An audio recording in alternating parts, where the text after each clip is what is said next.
ദൈവമേ കാത്തുകൊള്ളുകങ്ങ്, കൈവിടാതിങ്ങു ഞങ്ങളെ. നാവികൻ നീ ഭവാബ്ദിക്ക് ഒരാവിവൻ തോണി നിൻ പദം. ഒന്നൊന്നായി എണ്ണി എണ്ണി തൊട്ടെണ്ണും പൊരുളൊടുങ്ങിയാൽ നിന്നിടും ദൃക്കുപോരുള്ളം നിന്നില സ്പന്ദമാകണം.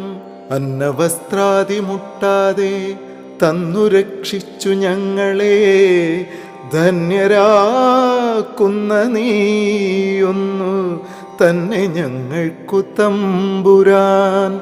ആഴിയും തിരയും കാറ്റും ആഴവും പോലെ ഞങ്ങളും, മായയും നിൻ മഹിമയും നീയുമെന്നുള്ളിലാകണം.